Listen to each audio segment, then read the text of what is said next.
संवाद उपनिषद श्रृंखला में आज का विषय समूह संवाद मीडिया संप्रेषण भाग 30।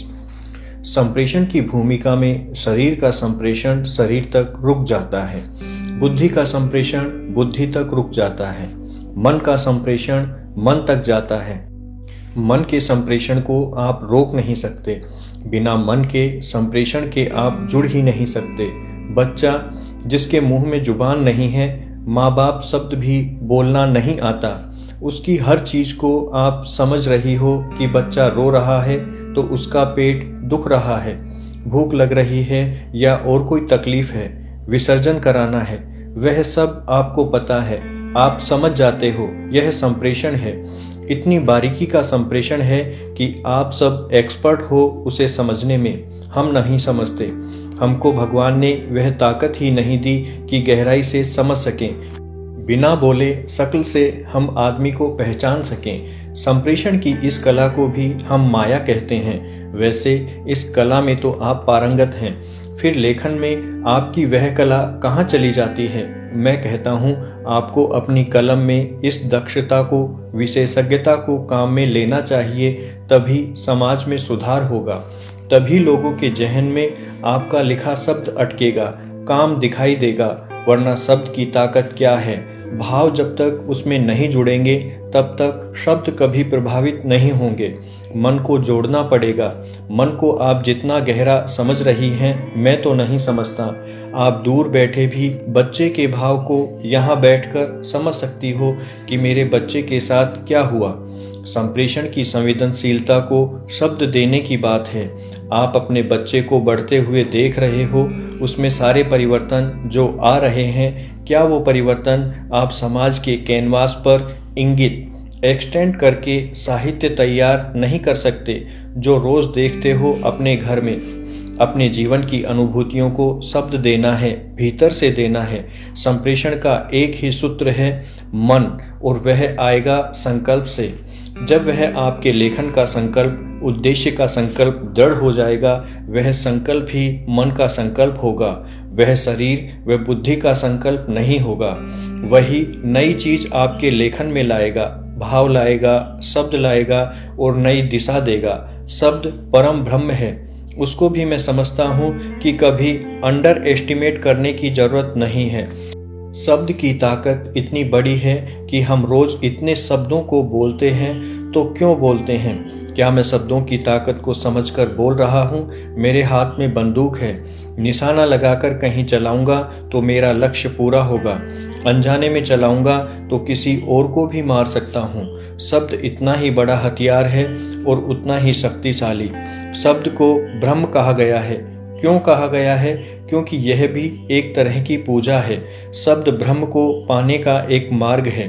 जिस तरह से कृष्ण ने कर्मयोग, भक्ति योग, बुद्धि योग गीता में लिखे, वैसे ही ज्ञान मार्ग भी लिखा है। भाव को जब भक्ति तक पहुंचाने का काम आप कर सकते हो, जब पत्थर को गढ़कर मूर्ति बनाने का आप कर सकते हो, तो फिर वह काम एक व्यक्ति के साथ ही क्यों, समाज के साथ क्यों नहीं? उस कलम से समाज को गढ़ना शुरू करो। संकल्प के साथ उस समाज को मूर्त रूप देना शुरू करो कि मेरा समाज कैसा हो। आपको वो चारों कलाएं, स्नेह, वात्सल्य, श्रद्धा और प्रेम, उस कलम में जुड़कर समाज को अगर हम इंगित करते हैं, संप्रेषित करते हैं, तो निश्चित है धर्म, संप्रेषण और शब्द ब्रह्म की महत्ता आपके जीवन में कुछ नए कमल खिलाएगी। मीडिया की भूमिका संदर्भ पत्रिका के। आत्मीय संप्रेषण। मीडिया यदि भविष्य को पढ़े और खरा खरा लिखे तथा राजनेता और राजनीतिक दल कुनेन की गोली की तरह कड़वी लेकिन आवश्यक खुराक के रूप में उसे स्वीकार करें, तो देश समाज सबका भला हो सकता है। इसके लिए लिखा गया है, उस राजनीतिक दल का तो स्वतः ही भला होगा।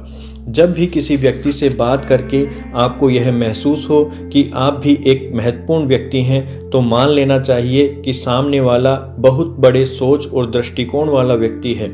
अधिकांशतः लोग स्वयं के महत्व को ही बखानते रहते हैं। हमारे प्रधानमंत्री अटल बिहारी वाजपेयी से बात करके सदा ही एक आत्मीय सुख का आभास होता है। लोग कहते हैं कि वे बहुत कम बोलते हैं, सुनते रहते हैं, प्रतिक्रिया भी नहीं दिखाते। न ही कभी आवाज में तेजी झलकती है। यह सही भी है।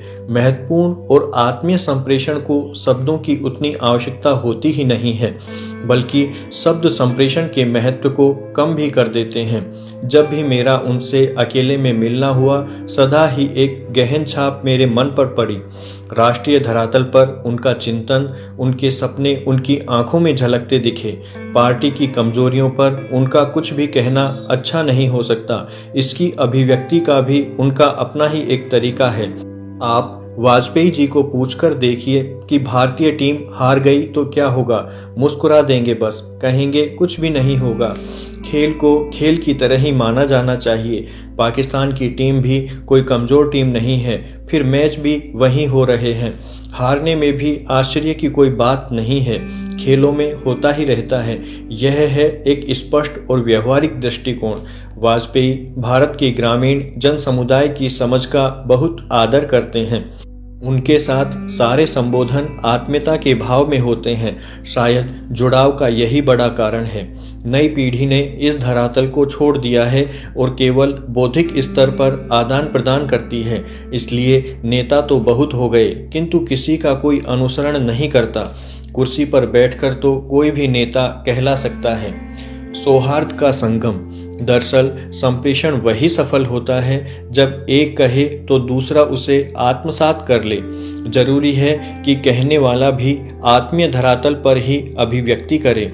फिर अभिव्यक्ति इतनी व्यापक असरकारक होती है कि रूपांतरण का सबब बन जाती है।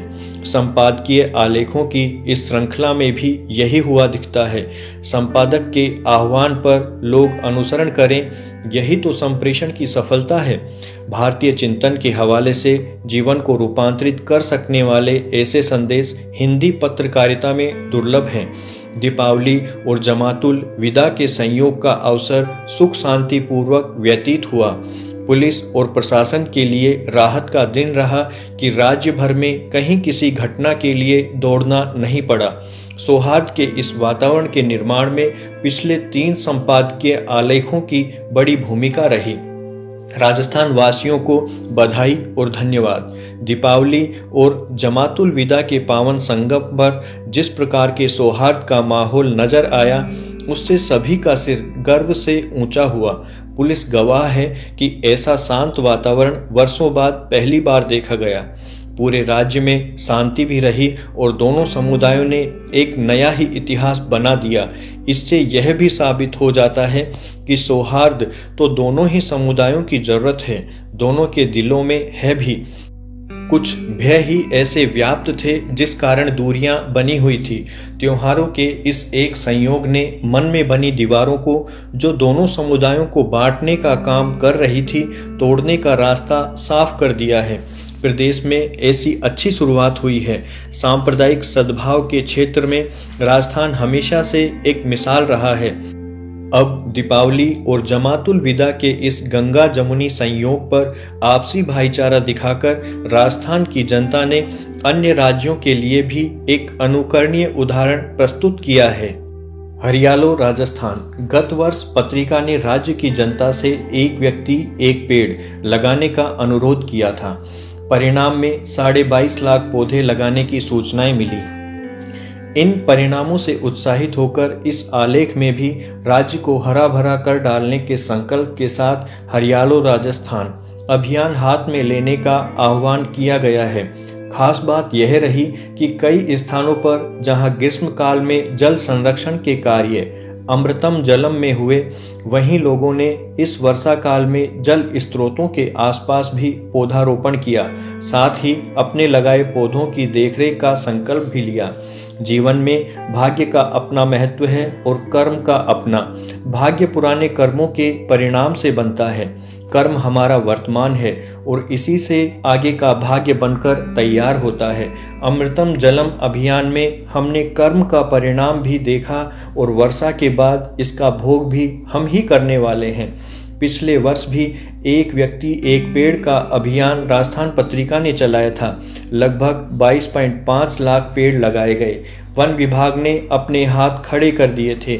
इस बार भी हम वन विभाग को पत्र लिखकर अनुरोध कर चुके हैं कि लोगों को आवश्यकतानुसार पौध उपलब्ध करवाने की व्यवस्था कर दें। उम्मीद है कि विभाग हमें निराश नहीं करेगा। जयपुर अजमेर मार्ग पर कटे पेड़ों के बदले में पेड़ अब तक नहीं लग सके। अब जयपुर आगरा मार्ग पर हजारों पेड़ काटने की तैयारी है। यह समझ में नहीं आ रहा कि राजस्थान में हरियाली योजनाबद्ध तरीके से बढ़ाई जा रही है या कि घटाई जा रही है। यदि जंगलों का कटना ही रुक जाए तो नए जंगल नहीं लगाने पड़ेंगे। सरकार से भी अपेक्षा है कि अवैध कटाई करने वालों को कड़ा दंड देने की कार्रवाई करे। राजस्थान हरा भरा हो जाएगा।